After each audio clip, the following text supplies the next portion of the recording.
What's going on, Buff Nation? Welcome back to another video. So, in the midst of all the mayhem with Nick Saban retiring, who's going to take over his position, Coach Prime said, look, just because y'all going to bug nasty doesn't mean I'm going to stop working.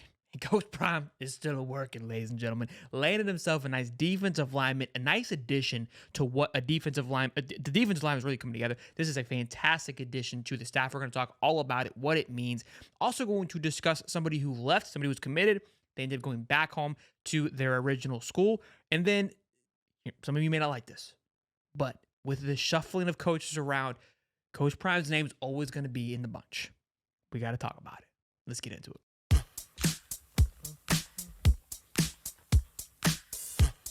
All right, first order of business, ladies and gentlemen. Defensive lineman from Arkansas, okay?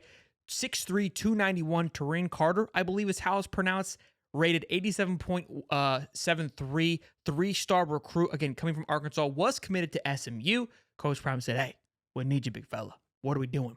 Comes on over to Arkansas. Now, this isn't somebody who's jumping onto the page for you on the PFF rating. This isn't some exciting big news, but it's size. It's SEC talent coming over to the Big 12 now with Colorado. So you got to like the addition. You got to like the depth. This is the 10th defensive lineman now overall for the class, alongside 9 edge rushers as well. So this defensive line is very thick, very full, and ready to rock and roll. This is going to be the addition of their 4th senior on the defensive line. But let's take a look at his defensive PFF score just really quickly. His overall grade, 57.7, 762 out of 84 defensive lineman. Again, not splashing out of the page, but a big addition, a depth piece that was definitely needed, something that definitely you noticed last year. You would have loved to have somebody like a Terrain Carter on the bench, ready to go at needed, with a lot of snaps underneath their belt and a lot of experience, able to come in again, be a big addition piece. He's actually 303 now. That other weight I mentioned to you was a little bit older.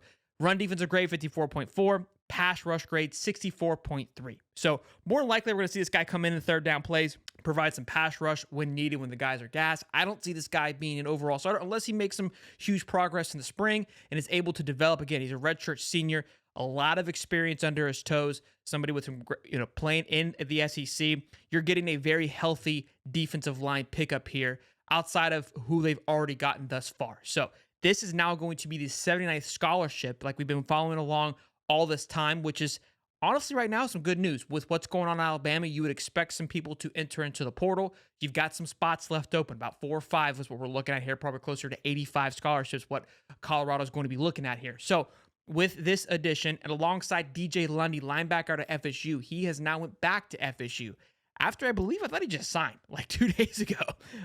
Look, the transfer portal is a bug nest, okay? It's wild. You got to keep up with it. It's moving any kind of which way. Never know what's going to happen. So with him departing, this is kind of just a one-for-one cancellation on the scholarship side. So we'll see how this thing pans out. The young men from Alabama have 30 days now to function inside the transfer portal. I'd imagine Coach Prime took a photo of him on his private jet today. He's probably working. Probably going to make some visits here. There's a lot of jet images flying from certain places to Tuscaloosa, maybe to do some coaching interviews, maybe to do some player interviews. It's probably the busiest Tuscaloosa has ever been in the last 48 hours, so it's going to be interesting. Now, I do want to talk about something, and that is the future of Coach Prime at Colorado, which I know we've addressed, that Coach Prime has addressed it, but we've got to talk about it because it's constantly going to be a topic of discussion. When Dan Lanning was seriously considering, when the thought was considered for him to come to Alabama, he shot that news down today. I was like, yo, Oregon could be a front runner for Coach Prime. I'm just saying. That has now been hushed. All is settled. Names now flying around are Lane Kiffin. Don't see Coach Prime leaving for Ole Miss, but also Mike Norvell at FSU. Just hear me out. If FSU wants to continue down the success they had last year, there's one name on that list, and we all know who it is, okay? It's your alma mater. Now, I think he might have a little bit of, something to say about how they kind of maybe didn't go after him right away. So maybe not. He loves Colorado. He has expressed that. But an opportunity to go to your alma mater, to do some big things, ooh, something to watch. Getting ahead of ourselves, I understand that. But, boy, that would be, I love Coach Prime in Colorado. Would prefer for him to stay at Colorado and run the Big 12. There was just one of those job opportunities when they open up. Things are going to, hey, okay? I'm not trying to put anything out there. Just simply looking at the facts. Not even the facts, just looking at what the situation's at hand here. So, look, Who knows what's going to happen? But I promise you, we got to keep our eyes peeled on this Alabama situation, because whatever happens, a domino will fall one way or the other, allowing more dominoes to fall. Because whatever coach takes this position, you'd imagine they're already somewhere else. Let's say it is Norvell. Let's say it is Lane Kiffin. Let's say it is the Washington head coach. One of those three, that school now becomes eligible to be potent, right? Or to be attacked, because they're now going to be open up for the portal as well too. So this is a very unfamiliar territory. It's going to be wild to watch. It's mayhem. I love every second of it. It's fun to watch. It's the offseason is almost better than the regular season sometimes because of this. It's a reality TV show, boys and girls.